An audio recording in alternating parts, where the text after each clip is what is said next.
Hello, Guardians. Today is April 21st, 2023. My name's Danfinity, and welcome to Destiny Digest.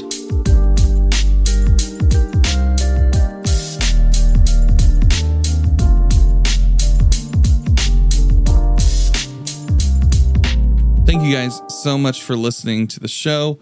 It's been a big week in Destiny, so want to go ahead and just start jumping in off the rip. First off, let's talk about leaks. I am not a huge fan of leaked content in Destiny 2. For years, we've seen the paste bins, we've seen screenshots, we've seen all sorts of things when it comes to material that Bungie is set to release, and sometimes that information comes from inside the house, so to speak, and sometimes that information comes from elsewhere.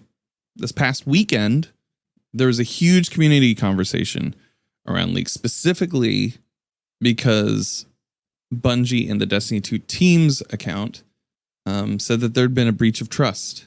The Destiny 2 team posted on Friday, "Community interaction and engagement is central to Bungie and our games. For years, we've invited creators and other members of the community to confidential summits to provide feedback on the future of Destiny. This is a beloved part of the process, but relies heavily on trust. Breaches of this trust could result in our inability to hold more summits.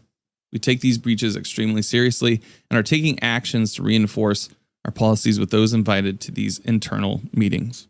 Now, they posted this.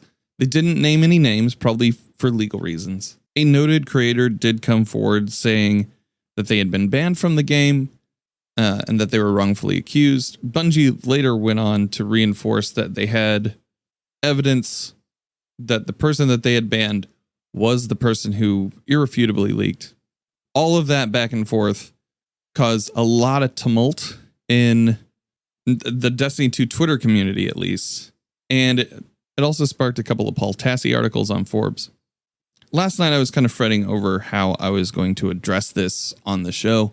I was talking about this a little bit on stream, like that I didn't know how to cover it. As a streamer, as a podcaster, as a quote unquote content creator, my job is about trust. My job is about providing a good time. My job, as I see it right now, is to give information to people to better themselves in the game of Destiny 2. Do I read leaks? All the time. I do that to stay informed. For the show, for my stream, I do that to kind of gear up for what might be coming in content. I never state what I've read, what I've seen, generally, unless Bungie confirms it to be true. Personally, I've never been to one of these summits. I probably wouldn't announce if I ever did go to one. But I do have friends who have been to these summits and feel like the experience has been beneficial for understanding how Bungie produces content, how Bungie is pushing the game forward. And I'm proud of my friends. I'm proud that they get those opportunities.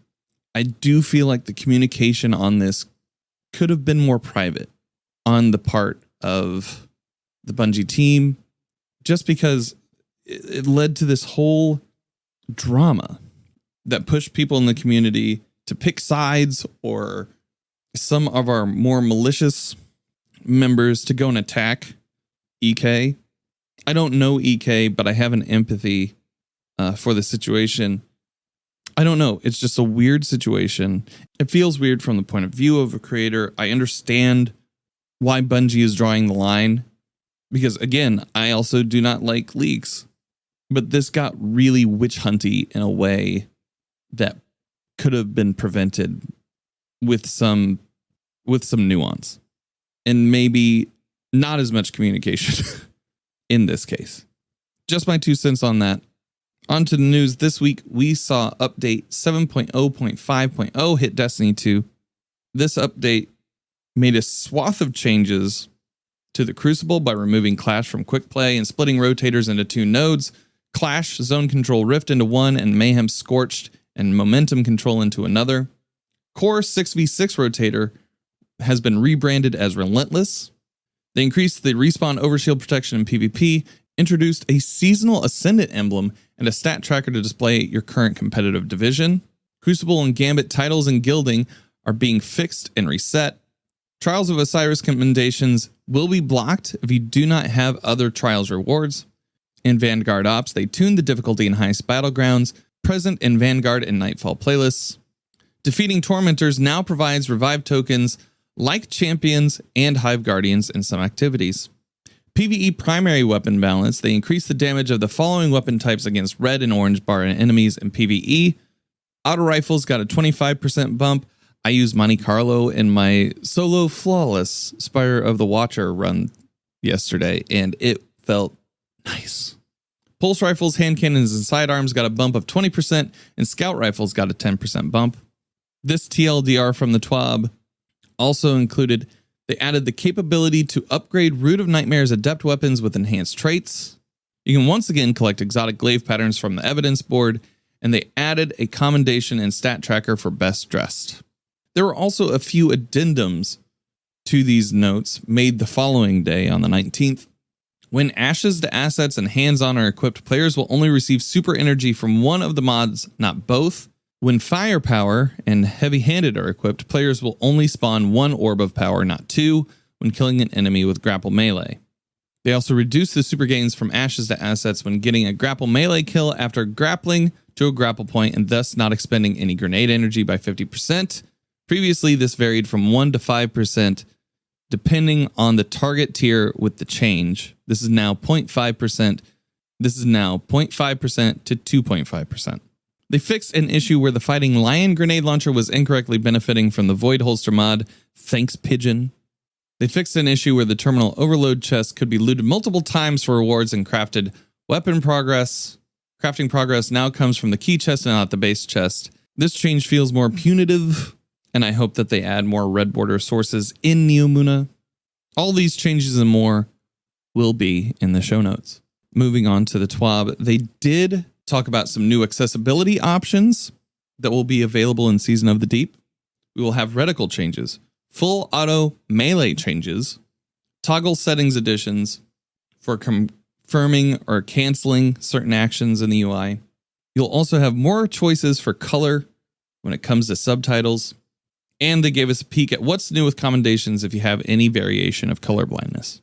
With Season of the Deep, we are also getting a new community-voted Arbalest ornament designed by Stellar State Logic. If you get the marketing emails from Bungie, there's also a new ornament vote where you get to decide whether Witherhorde, Thunderlord, or Izanagi's Burden get the next community-designed ornament. Next week, starting on the 25th of April, will be the last Iron Banner of Season 20. So gather up your buds, get that seal, and have fun in that new Crucible sandbox. That's it for the news, but please stick around. Now we have a conversation with Ren Vixen. Welcome in, Ren Vixen. You can tell that our conversation has started because I used my host voice. But welcome in. Thanks. Right. Thanks so much for joining up with me today. I apologized already earlier in our conversation before we record. It never happened. It never happened. As a matter of fact, I'm cutting it out right now. Nobody knows what I'm apologizing for either. Nope. So that's all right. It makes it funnier that way. We're just going to leave it up in the air. We're just going to leave it up to their imaginations, which, dear God. What hot tea is behind the fucking curtain? Oh my God. Oh. Somebody will throw this in a twitlonger. Anyways, thank you so much for being here today. Yeah. Happy to be. So, Rin, why don't you introduce yourself to the audience? Because there's I see the metrics, I see the numbers. Sometimes people don't make it all the way to the end of the episode to find out where people can find you. So that's true. Why don't you tell the fine people at home where they can find you on the internet and what you do in the Destiny community? Well, I mean, Ren_Vixen is the handle. I am literally the only thing that shows up on Google. So, like, if you look that up, it's just, that's me. in terms of like what I do, I kind of operate under the idea that like if I'm not having fun, I can't expect other people to have fun. So like the majority of what I end up doing is just like streaming, and then I've been dabbling here and there and putting like VODs and stuff on YouTube because the grind and all that shit. But yeah, I don't know. That's kind of how I've always operated, is that like I just want to put good out into the world and be my stupid self in whatever medium that takes place, on whatever canvas that takes place. And yeah, and in terms of like the Destiny side of things, I've always had a bit of an interesting relationship with the game, because like would you be a Destiny player any other way? No. We're tangenting here, but like I used to play World of Warcraft for like 8 years. I started way fucking back in the day. This is like maybe like a couple months before Cataclysm came out. Okay. And over the years that I played WoW, I competed at like the higher end of like the rating scene, right? So I was in guilds that would compete within like the top 50 world, top 20 US, that kind of like high intensity, like on the grindstone every single day kind of a thing. And because of the time that I spent in that, I got a taste for the sweatiest of the sweat, right? And I'm telling you right now, there is like, people think that like Crucible like sweat lords are sweaty, and that like PvE sweat lords are sweaty in like Destiny. You will never come close to the fucking tracksuit on a bicycle riding for 80 fucking hours straight, pull under your ass cheeks level of sweat that comes from the WoW grind, right? And the way that people kind of approach it. So because I kind of went through that whole process, I got very turned off to the idea of like doing the thing that is the most meta, because that's what I was forced to do for like a long fucking time.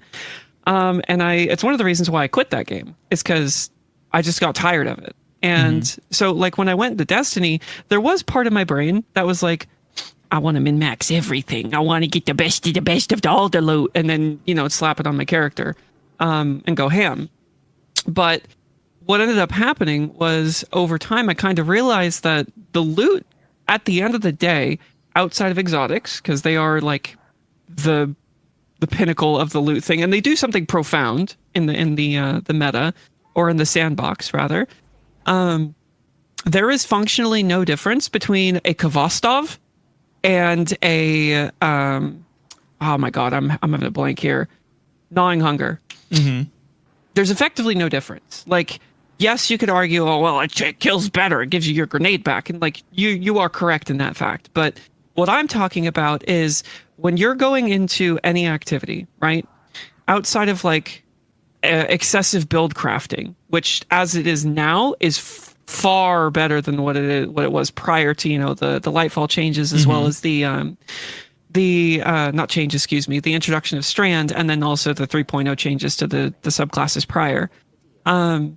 There was no functional difference between a Kvostov and a Gnawing Hunger, except it might be able to kill stuff a little bit faster, right?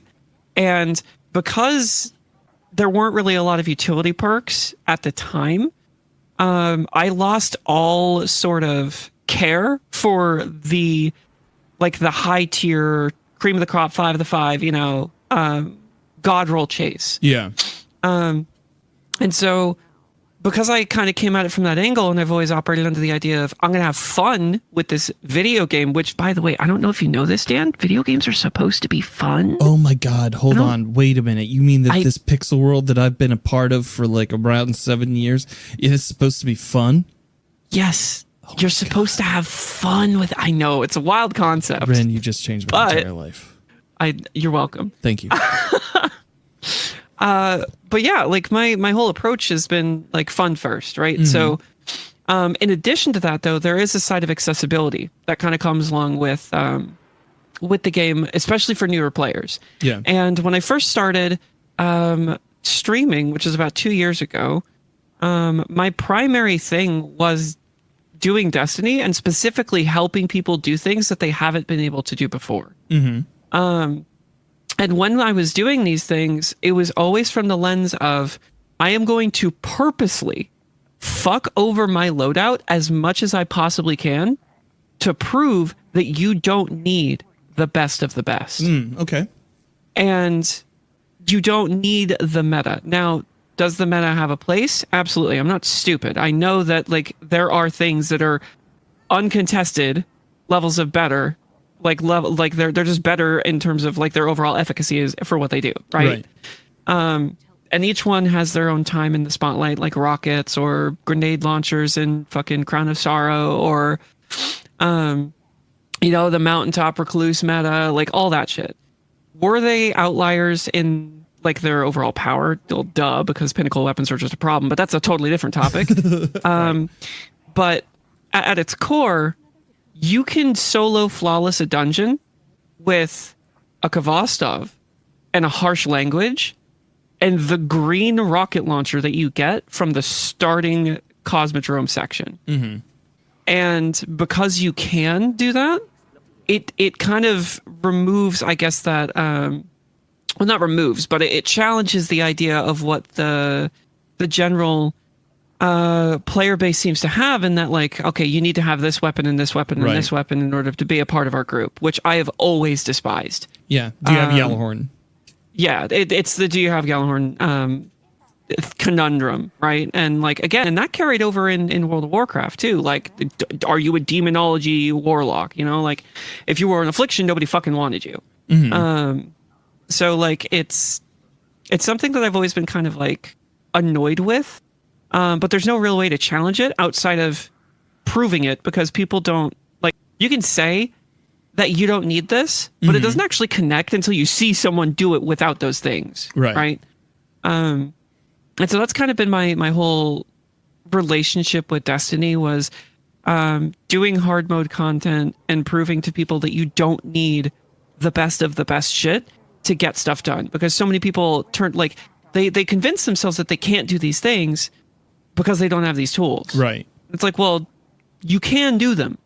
And it is possible. It's going to take longer. Yeah, it might be a little tougher. But it's possible. And there might be a little bit, there might be a bit of an issue where, you know, like you have to go a little bit more harder into getting over that hurdle. But at the same time, there are stepping stones in Destiny that do allow people to sort of navigate the power systems within the weapon sandbox, right? In like the free acquisition of certain exotics like Risk Runner, right? I stand by the fact that Risk Runner is one of, if not the most powerful primary in the game. Oh yeah, just from like the damage reduction that you can get from the damage reduction and the utility that it provides for just like the level of ad clear that it can get. Like it can chew through fucking anything, and all you got to do is throw a grenade at your feet. Like that's the condition. You don't even need to really kill anything with it. Like you hit something with your feet and you're good to go, ready to rock and murder pretty much anything in in front of you. And so part of the dialogue for me has always been like, sure, you can do these things with no tools, but that's not the actual like reality of the situation. Most people, when they start Destiny, they get a couple of tools, and some of those tools are Risk Runner, or the Chaperone, or Sweet Business. And I haven't really done the New Light journey since it was reworked, so I don't know if there was anything that was added to it. But even within those few things, you do have a lot of agency to tackle certain obstacles. And I don't know, I just think it's important for people to recognize that you don't need the best of the best. Yeah. That's it. Because at the end of the day, it's a video game. Yeah. Most meta conversations are about like optimizing rather than utility, I guess. Is essentially what I feel this conversation is right now. Is that like you could have like I've been rocking Reckless Oracle for a while, and I've been enjoying that weapon since I got it. It's right. I was attempting, because I recently got Exemplar. I'm attempting to go and get Paragon on the journey, and that requires me to solo the Spire of the Watcher.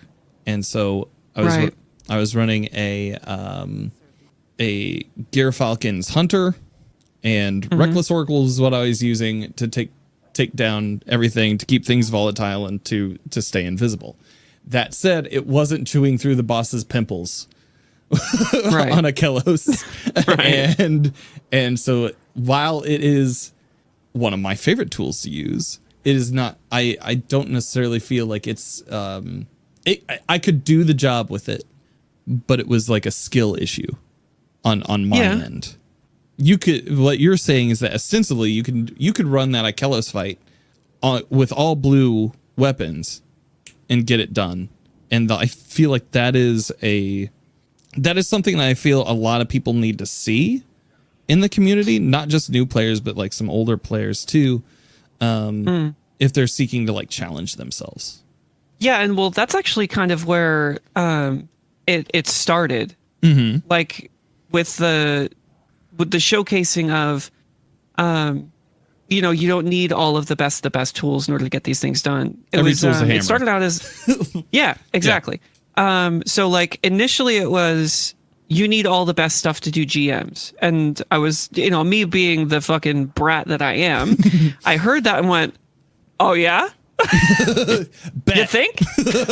And so I remember, this was when it would have been about, oh my God, probably a year and a half ago now. It was on Navoda, and Navoda is heavy arc shield. It's a pain in the ass. It was a pain in the ass at the time. And I remember someone saying that, and I was like, all right, motherfucker, I'll show you. I'll show you that you don't need the best, right? And so I literally put on a Kvostov and a harsh language, and I think it was whatever the blue machine gun is. I think it was the blue machine gun. Yeah. And I used that the entire run. And this is like when you had the old artifact like mod system where all of the weapon anti-barrier shit was like on your arms, and they cost like 6 instead of like the 2. So like you severely gutted your build when going into GMs with the old system. But it started out with that. And then I kind of had the thought of like, because someone else came in actually a couple days later, and they were like, I saw you do Prophecy solo. Is there anything you would recommend loadout wise? And I gave my recommendations. The pretty much the staples of like Risk Runner is fucking goated for that entire dungeon. As well as like little tricks for skipping the first encounter. That being like the process to get to the phalanx, because it just saves time and it's easy to do. And in that dialogue, I was kind of like, you know what? This would be a good challenge for myself, but it would also be a good opportunity to show people that, look, if you have a basic understanding of the way that the game works, you can make anything work. And like, I understand that comes from a point of skill, because I have been playing the game for a long time. But I think that even in that, it proves that you, I don't know, like I said before, the efficacy between a Reckless Oracle and something like a Kvostov is not much different. It really isn't much different. It's where you find a lot of the power with certain weaponry is with the utility that they bring, with stuff like Demolitionist or Wellspring or Pugilist, like that stuff. Because that directly plays into your neutral game and the player power that comes from the subclass that you wield. And that is infinitely more powerful than any weapon choice that you could ever bring out. What, for beginning players, what are some more of the things that you would suggest for them to either like seek out, or not just like weapon wise, but like perk wise? So I'm actually, I don't know if this is a hot take. It definitely used to be when Demolitionist was like first introduced, because people were like, mid tier, not rampage, not kill clip, ha, whatever, like, because everybody was just, they had a hard on for all of the damage perks. And I'm just sitting over here with my demolitionist wellspring pulse rifle and shotgun going, I have grenades every 2 seconds. This is insane. And this is before we had the capabilities of that shit, right? Mm-hmm. Like I was rolling in ability spam because of these two weapons. It was the Fortissimo shotgun and the Augma, right? Mm-hmm. And I am a massive proponent for consistency and utility over damage. Damage is so fucking negligible to me. Like I understand the outlaw, like rampage, midnight coup. I get it. It's sexy. It looks cool. It's a sleek. Tolbarone that does damage. It's great, right? but Yeah. if we're talking about like overall efficacy and being able to execute a encounter like as safely as you possibly can, the thing that I was always going to, and this is again before the 3.0 changes, was abuse of the abilities that would do all of the heavy work that usually people use the weapons for. Because like, I don't know how many people know this, but when you're in the game and you are under light and you're like at contest or anything like that, the weapon scaling is far harsher than the ability scaling. Like your abilities do so much more fucking damage than your guns ever could hope to do in like contest level shit. And because of that, I've always kind of gone, well, fuck the weapons then. Yeah. Make the weapons give me my abilities back faster, because that's where the true power lies. It's only like when you get to the at light level kind of crap that you run into the thing of, okay, well now my machine gun can mow down fucking everything in sight, right? Right. Or now my recluse is popping off. Now or whatever the funnel web, excuse me, not recluse. Yeah. So dollar store recluse. Dollar store recluse, yeah. So yeah, I don't know. I just my perk recommendations have always been consistency over everything else. So I love Snapshot. I love Surplus. I love Wellspring. I love Demo or Demolitionist. Pugilist. Anything that gives you more consistency or agency to use your neutral game. Like I have been living and thriving in Arc Titan since it was reworked. Primarily because of the booster, the little thruster, the Twilight Garrison Light. Yeah. Mixed with a varied, either using Thunderclap because it's the only fucking punch that I will ever touch now. Okay. So not really a mixture, just Thunderclap. Yeah. And between like pulse grenades and storm grenades because they're just really powerful, right? And utilizing the arc trace mechanic to just funnel as much power back into the Titan as I can, so I can continue this loop of thruster. Well, previously it was thruster, wells, punch, grenade, and then just literally cycling over that over and over again. And you could do this without stuff like Heart of Inmost Light. So you could run Syntho and have your punch hitting for as much as a Thunder Crash with Curace, right? Right. Like you could get that level of stupid power out of it. So the things that were my staple were Salvager Salvo, which has Chain Reaction and Demolitionist on it. Right? Which is huge. Yeah. Because it double dips, where not only do I get grenade energy, but every time I get a kill and that Chain Reaction goes off, I'm spawning minimum 2 arc traces. Yeah. That are going to be beelining straight for my face. Is that the best damage-wise? I mean, no. Vorpal's on that thing, right? Demolitionist Vorpal would be huge, or even Ambitious Vorpal. But Frenzy, I don't know. I sleep on perks that require excessive conditions. Frenzy's a bit of a poor example there, but I don't know. I don't like having to think about them. Yeah, like you have to slide in and then crouch and then punch something in order for this perk to proc. Exactly. Yeah. Yeah, I don't know. That's pretty much just my entire thing is the consistency over everything else. And I don't know. It's just like one of my favorite combos is Surplus Wellspring. Yeah. Okay. Just because they funnel into each other. And it creates that consistency. It creates consistency. It creates synergy within the weapon itself to help you be more effective. Yeah. So like you were talking a little bit about the elemental like what the hell are they called now? Affinity. Yeah, the wells. The wells. It's the new wells that they're popping up with.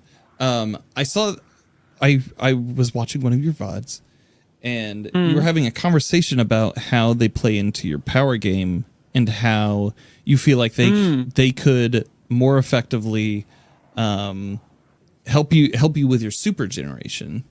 Yeah, well, that was part of it. I know exactly what you're talking about. Do you want me to go into the Sure, yeah, go for it. Okay. So this is something that I've kind of had a bit of an issue with since Lightfall. And I've kind of taken a step back from the game since Lightfall dropped. I am still playing it. I just play it a lot less because I don't want to murder my enjoyment of the game. Right. I saw that it's been like a month since you've streamed it. Like in doing my research, I've been going back. Yeah, I've been doing like the weekly story stuff and kind of keeping up with the general like doing my raids and stuff like that. Sometimes off stream, sometimes on.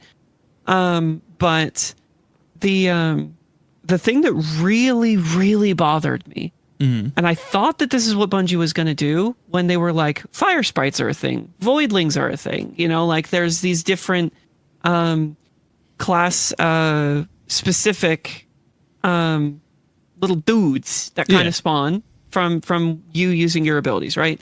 And my thought of what they were going to do was not end up happening at all. But I still think it's something that Bungie should explore because I think that the Orbs of Light mechanic is stupid as fuck. I understand why it is the thing that they went for, but I think that it is incredibly limiting, and I think that it should be removed and it should be replaced with kind of something that they're doing now with the more recent changes that they're bringing, I think, in the next season. Which is your class-specific spawns, the fire sprites, the voidlings, the tangles, the ionic traces. Those are the things that give you armor charge.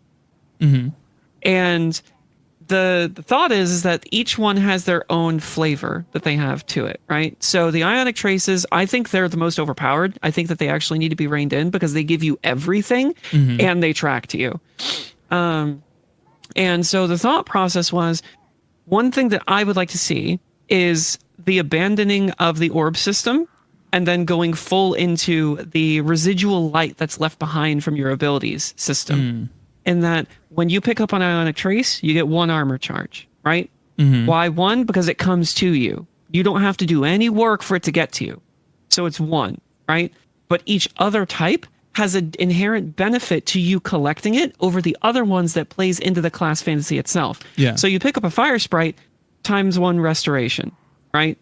In addition to that, because you have to go and get it, it gives you 2 armor charges instead of 1, right? And then with like the voidling, it could be you get a small kick in the overshield, right? Like you get a little bit of a boop, right, added to your health pool. And again, because you have to go get it, it gives you 2, right? And then the mods themselves fundamentally change the core of what those spawns can do within certain parameter that is appropriate to each one. Because then it makes the mod system and then the class and the fragment system kind of a synergistic, cohesive union that is actually fun to play with. Because the orb system, it's clunky. Okay. When you look at it in its relationship with the fragment system. And like one of the reasons why we ended up moving away from Orbs of Power is because they caused server issues. I don't know if you remember that a long time ago. Because you could have so many on the ground that it would like it would cause literally increased load. Yeah. Yeah. So the thought was is that they changed it to that system where the sprites and all that shit would come to you via, augmentation via the mod system, right? So like a seeking wells kind of a thing. Or the mod that they actually are just bringing out in the next season where you use your class ability and just like vacuum Sekiro's up all the orbs around you, which is cool. But I think that playing into the sprite system itself is a much more cohesive and easy to understand system than the orb system is, because it just happens naturally and you don't need to mod into it. Right. As you're playing with different affinities of weapons, you're creating these things, and affinities of weapons and abilities. You're building these things up for your builds to add more like more of like a flavor to what you're doing on the battlefield. Whereas like orbs, they are kind of like they are an equalizer of sorts, just in how like the conditions to proc them. But I can see them being the like unflavored chicken of the or unseasoned chicken of the power affinity economy. Yeah. And I mean, like, you could even take it a step further, and instead of just having it tied to the classes itself to spawn them, you could even give every single weapon that has an element a chance to spawn a respective elemental sprite, right? Which again, I think adds more to the player agency. Like for me, it's all about the agency of the player and them being able to do the things that they want to do with as little restriction as possible, but still being within the confines of restriction, because I think restriction breeds creativity. You have to have some sort of rule and parameter in place exactly. in order to try to bypass it and break it, which the Destiny community is great at. Oh, 100%. They're amazing at it. Yeah. So like, I understand that like in postulating this idea that it's like, well, what you're describing is fundamentally just orbs of power, but different. And you're not wrong. Like I definitely am, but I think that it's more interesting to play into the class fantasy itself, because like, as I understand it, when you spawn a fire sprite, that is residual light that is left behind from your ability. Right? That's what it's flavored as. Like that's what ionic traces are. It's residual arc energy that's trying to get back to you. And I personally think that if you're coming at it from that angle, why not full send into it, right? Now you have the system and it's very easy to see it in play. Like any player that goes out there and they shoot something and they spawn a little fire sprite, they're going to go, what the fuck is that? And then they're going to be curious about it. And I don't think anybody looks at orbs as anything other than, oh, hey, it's super, but on the ground. I need healing. That's what, that's what I see it as. It's like, oh, I need to run over that to get healed real quick. And you can have that same sort of relationship, I guess, with the sprite system. But I think that the sprite system is inherently more interesting because of what it provides. Like, again, the restoration and overshield. The ease of use of arc, and it also adds a flavor to each class that makes each class better at the thing that it is designed to do, right? Be a tanky motherfucker with void shields out the ass, right? Be an unkillable healing machine with solar, or with arc being just chaos incarnate and throwing abilities fucking everywhere because you have ionic traces literally shooting up your ass every 2 seconds.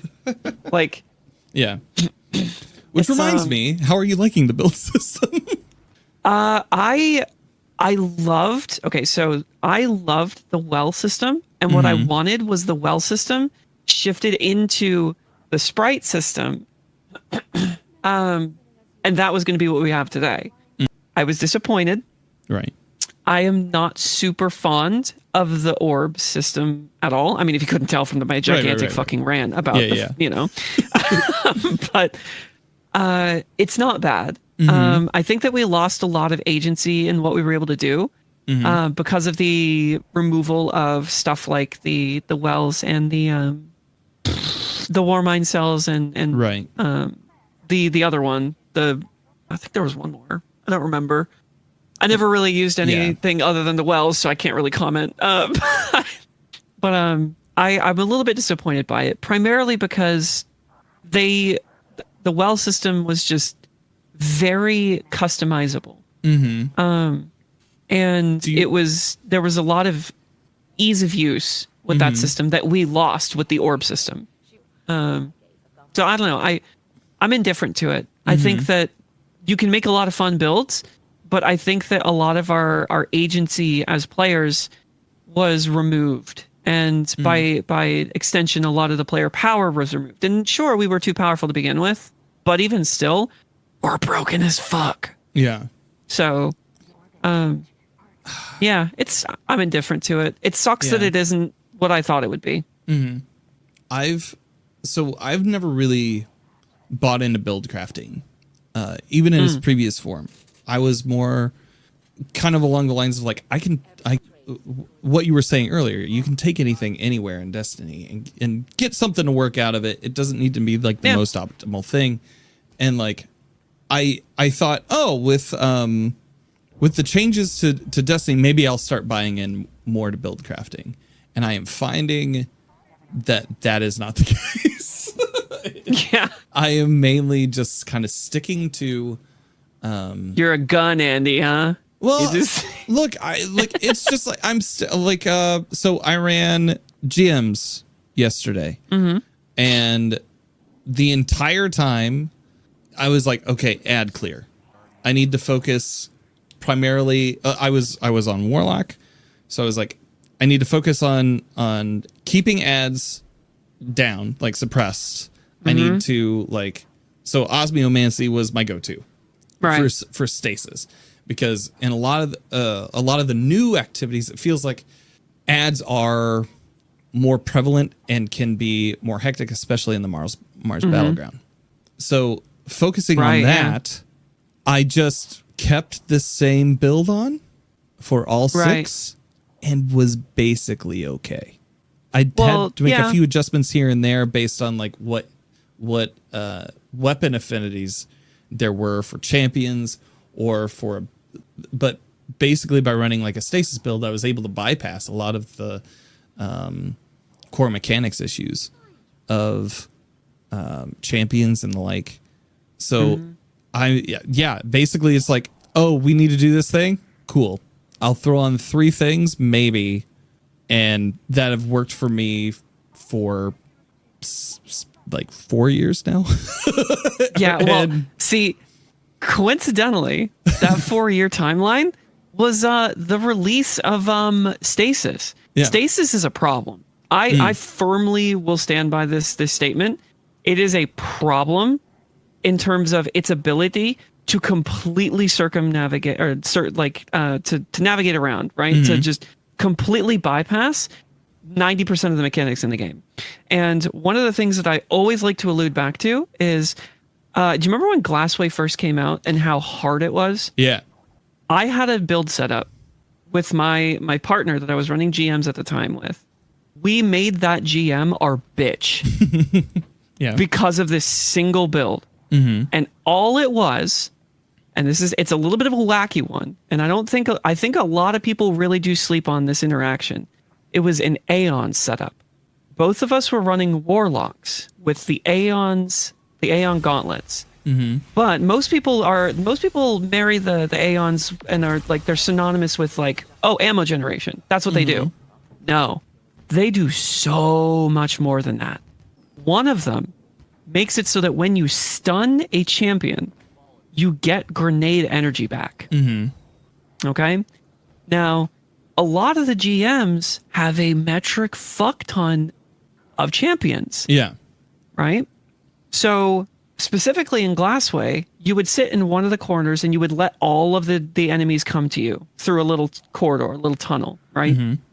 And our method for this was throwing out a little Stacy turret and letting them freeze the overloads. Oh, yeah. And if you have an EP hand cannon, 2 shots overloads, and 2 shots will overload, right? Every single overload that we did, we were giving each other 50% of our grenade back. Okay? That's incredible. We were ping-ponging it back and forth. He would overload, I would overload. He would overload, my grenades back, Stacy. There's 2 down now for me. I would overload, 2 more. He would overload. I would get another one. And by the time we were done with the cycle, we had at most 12 stasis turrets on the ground. Mm-hmm. That's incredible. Nothing could move. Literally nothing. Because the moment that it would try, it would immediately be frozen again. Mm-hmm. Right? And so it completely got rid of the entire threat of any enemy that was going to go through that corridor. It got rid of the threat from barriers because they literally couldn't fucking move. They couldn't shoot. They couldn't do anything, right? And it just became an attrition fight. You wither horde the boss, you wait. Yeah. And I think that while that's cool, stasis is fundamentally broken in what it can do. That the whole freeze mechanic, I'm not saying that it needs to be nerfed or anything like that, but I think the game's mechanics need to be readjusted in a way that it doesn't allow stasis to be as oppressive to the majority of the mechanics that exist in the game. Because you're right. There are some builds out there that you just never need to change off of. Yeah. Because they are so good at what they do. And I think that one of the things that Bungie did that was a step in the right direction was making every single subclass have a answer to 2 of the champions. Yeah. That was a genius fucking move. Because now stasis doesn't have as much power. Right. It does, but it's equalized, if you will. You're not pigeonholed into it because others can do something to a similar effect. I do still think that stasis is the strongest out of all of them. And Strand is right close. Strand is right behind it. I was just about to ask, where did you see Strand in that conversation? Strand is, I think that Strand does what stasis does, but a little bit worse. Okay. And that the only reason it does it a little bit worse is because we don't have the tools that we do for stasis. If you were to compare launch of stasis to the launch of Strand is by far way fucking stronger. Like by leaps and bounds. Purely just because of the fragments that are given to us just from release, right? Which it's only going to get stronger when we get more of them and we get more aspects. But as it is right now, stasis is, I think, uncontested in its ability to completely destroy the need to interact with any mechanic outside of major boss mechanics. And Strand can do something similar, but it's not as oppressive because we don't have the exotics and the tools to make it be as oppressive. Some certainly do exist, like the legs for Titans is very, very good. And with Barricade being such a low cooldown, it definitely makes that suspension loop very easy to maintain. And I think all classes have it to a certain degree. Like Hunters have their little dive, which is way more dangerous than what Titans and Morlocks have access to. But you bring up a good point that there's not much reason to play around with the system if you find that one build that can completely destroy the necessity to interact with said system. I think that's a stasis problem, though. Yeah, I feel like stasis. People have been talking about stasis as not it for GMs, or at least that was part of the conversation that I was seeing online before hopping in, and it is just as strong as it's ever been. It's just like the 1.0 of the 3.0 system, and so people, and because Strand is the new hotness, people are stretching out and wanting to use that more, but stasis is still really powerful, and I think absolutely it has gotten its bops in PvP and everything, but I find that it's still just as valid as it was running GMs the first time around. But then again, I'm also somebody who doesn't I am also a very stubborn hunter, and when I'm when I'm running my hunter, I barely remove my I'm barely removing my Orpheus rigs ever. I know there are better things than it, and I'm experimenting with Gear Falcons, but Orpheus rig to me is just I get a third tether, neat, I'm into it. Well, it's a direct damage increase, yeah. Yeah, and then like the locks the neutral room game down. for hunters, is ridiculously good as it is. Yeah. Um, Do you feel I like? think that.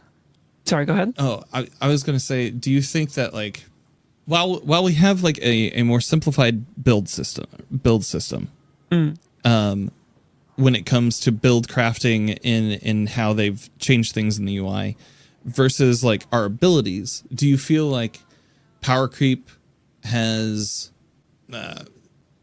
is power creep the issue here? Is that the thing that's keeping me on these abilities on these previously made builds and not forcing me to really venture outside of it?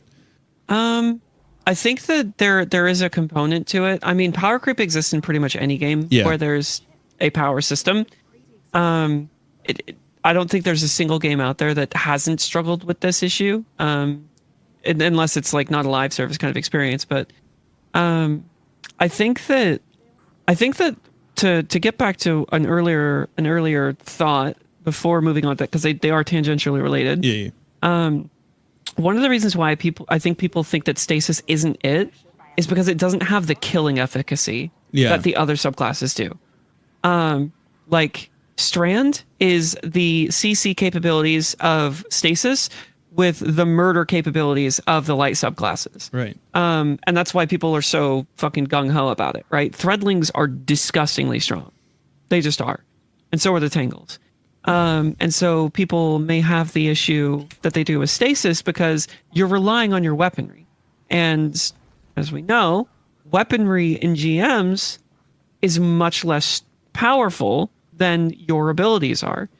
Now, there are definitely some caveats to that, like the crystal shatter mechanic. If you are able to get a bubble on something, like that thing will die immediately. Right. But on its own, stasis does struggle more with the efficiency of killing than the other subclasses do. And so people look at that and they go, well, stasis is bad. Yeah. But it's a difference in power. The ability to control everything that's on the field is immeasurably powerful. Yeah. But I think people oftentimes they go and they look at the murder efficacy and they go, well, it can't murder as good, so it's not as good. Because everybody, the monkey brain is like big number, wow, serotonin, Well, and like essentially, there are classes in Destiny 2, but there's nothing that's like you have a healer type now, but like you don't. Everything is kind of flattened out in a way. Yeah. At least role wise. So like. Yeah. That lethality versus crowd control. I can see your point to that.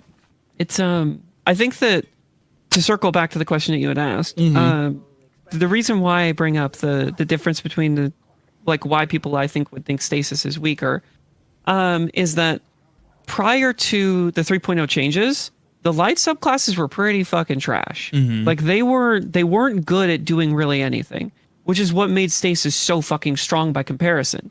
You're telling me that I can have the damage efficacy of the light subclasses and I can control the battlefield? Okay, all right, duh, clear outlier, right? I'm going to choose that. But now that the light subclasses have been brought up to the same system that stasis was at, we've seen a shift where now stasis has the old power in terms of its efficacy to murderize, right? And it pales in comparison to stuff like storm nades and firebolt nades or voids controlled demolition bullshit, right? Like or the volatile rounds and the incandescent, those types of things, those perks that play into the subclass fantasy, right?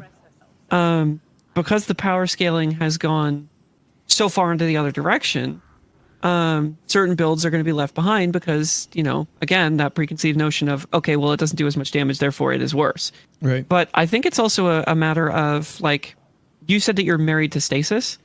Well, I think that's just a personal thing of, am I incorrect in that statement? Well, for that specific activity, for higher end activity, if I'm running Warlock, stasis is kind of the play for me. Like I run that over well. in most instances, just because the ad like the crowd control capabilities, like you said earlier. Right. And like I'm not married to like that specific class and that specific thing necessarily, but I'm not like really going out of my way to interact with the build crafting system to make it better. Right. It like in any regard. I'm really just kind of throwing on the thing and then running. You know? Right. Well, and you can get away with that, I think, because of what like the core of stasis is, right? You don't need to put more thought into it because it does all the work for you. Yeah. Right. And I'm a person that likes to dabble. I like to experiment. I like to play around. I have my favorites, but if I was going to go into a GM with a Warlock, my first thought would be Void. Yeah. Because I really like Contralock. I know it's not as good. I know it's not necessary, but I find it very fun. And again, it comes back to the thing that I said earlier. Fun to me is the most important part of the game. I don't give a fuck if something is 15, 20% better. If I'm not having fun, I'm not doing it. Yeah. I'm not doing it. I think I refuse to engage in the tedium. Yeah. On yesterday, like when we were running the GMs, I started on a Nezarec's Voidlock because I was like, you know what, ability generation, cool, I'm into it. Like let's roll that. But like as I was playing more and more into it, I was like, well, this isn't really like, it's not helping to progress my team any further. And so then I was just like, it's mainly helping me more than it is my team. And so that's when I went over to Stasis and just kind of locked in for the full 6. Right. Just because it was an easier alternative to than to necessarily that generation going solely for myself. Right, the group play rather than the solo play. Yeah. Now, I should caveat. I'm not one that's going to be like, fuck the team. I'm not doing that shit. Yeah. I will. Yeah. I will help the team out, and oftentimes I'm the one that's like, wait, do we not have a Warlock? Do we need another well? All right, I'll be right back. Even though I fucking hate playing a Warlock, because it's, I don't know. I think that's just, are you a good fire team member? Yeah. I don't know. I wasn't always, but when I was a kid, when I was a kid, so I used to be on a soccer team when I was 6, and when I was on that soccer team, they would put me in. I'd play for 3 minutes, get exhausted, and then I'd come back and I'd drink Capri Sun and eat apples. And then, fuck yeah. Yeah. Like, no, good Dancing for me. log, but that motherfucker, was bad for the team. Fuck the team. You got apples, dude. You got instant log, man. You got some celery with some peanut butter. Yeah. I didn't do soccer the following season. But anyways, continue. Probably best for the team. Probably best. And for you. And probably for me, yes. But I mean, dude, come on. Those fucking prime apples, sideline apple juice kind of, man. Capri Sun was awesome, man. Out. It was great. Dude, Capri Sun fucks. Capri Sun is like the ultimate like pouch drink. Yeah. Like it kicks the shit out of the high C and the what were the other ones? God, there were a couple others. There was the Kool-Aid. There was the Kool-Aid ones that had like the twist top. Kool-Aid. Oh. Yeah, but if you if you actually just cut the top off the nib, it turned it into a straw too. This whole freaking thing, man. Oh, the wax ones? Yeah. The wax. Those bottles. things were disgusting. Yeah, they were bad. But boy, did I love them. I was a feral kid. Whenever we had them, I would literally just, because they're wax, right? I would just bite the fucking top into the wax. I'd just tear it off, and then just start chugging. Yeah. Who needs it? Pure fucking sugar. That's exactly what this ADHD riddled kid needs. Sorry, didn't mean to change it off. No, all good. But yeah, no. I do think you're correct. I think that power creep definitely does play into it. And I think that we were nerfed a little bit with this new build system, which is one of the reasons that like I am a massive advocate for don't ever fucking nerf anything. Make everything else better. And if there's a power issue, make the enemies stronger. Because nerfing always feels shit. Always. That like there's never a single moment where people are like, yes, this nerf feels good. It feels good that my grenade does less damage. Unless, like, maybe you're Salta Greppo, because I know that, like, I guess he gets off on that kind of crap. But having spoken with the man on this program, I have no idea. But I have no idea his preferences in that way. But I am not talking shit on him. I want to be clear. I know. But I do know that man's just like, fuck well. This thing's too powerful. Fuck well. And he'd be happy if it was nerfed. So I think he, like, in regards to that conversation, I feel like he, when we spoke on that program, he said something where I was like, I asked him, like, about people getting upset with him about saying something on, like, something about Destiny on Twitter, and he was like, if people are not getting upset, like, we're not talking about it.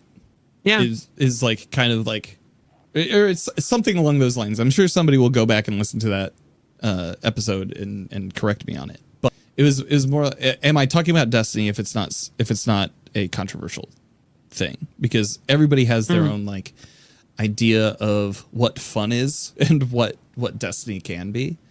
And so, like, the well conversation, that's an interesting subject just because, like, it does feel really powerful.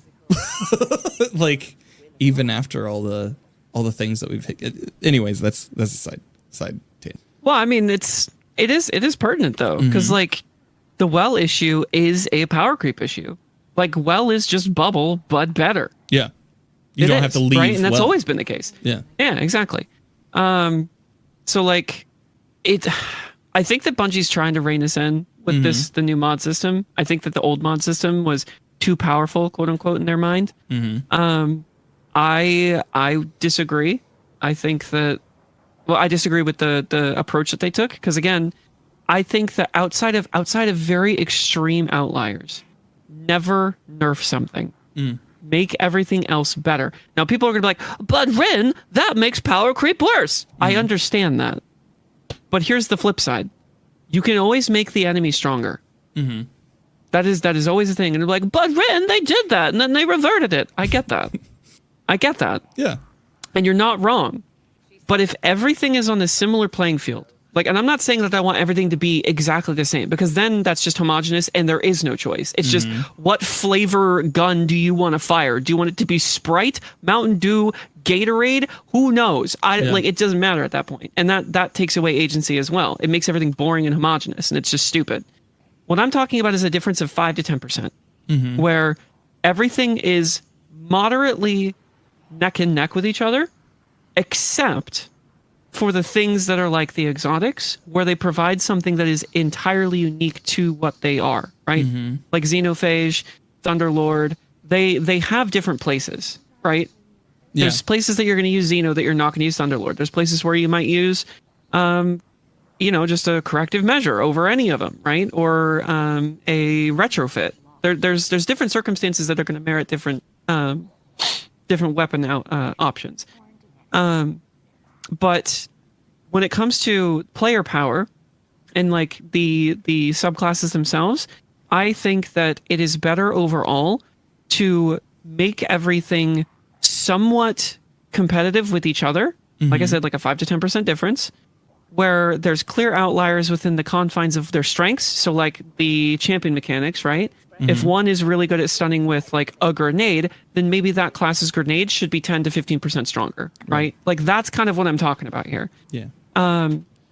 But at the same time, I don't think that there is an inherent, like, I think that excessive bullet sponges are a problem. Yeah. Sorry, I think we saw that. Yeah, I think we saw that at the beginning of Lightfall. Like, enemies were just a little bit too tanky, and so. I think that, like, it's all a numbers thing. Like, if you can maintain the feel of, I throw a storm grenade on an unstoppable champion, and if I'm using like Heart of Inmost Light or whatever, right, and it's a turbo nade, you know, if I can kill that champion within one nade and sustained fire, that, if you can preserve that, then it's fine. Yeah, it's totally fine. Bump everything up. And then, because like what you're doing is you're preserving the feel of power, right? The numbers do not fucking matter. What matters is, does the player feel powerful? And if you can capture that, regardless of the power creep issue, then it's fine. Like it's not like you're always going to run into an issue where there's going to be something that's an outlier. There's going to be something that is the next step up, which is, you know, the problem with, well, if you're constantly buffing everything, then you're just going to get to a point where everything is just ridiculous, right? You have a point, but you can also balance that out, because again, it's not the actual, the outliers are the problem, but the solution is to maintain the consistency of power, to keep the feel. Exactly.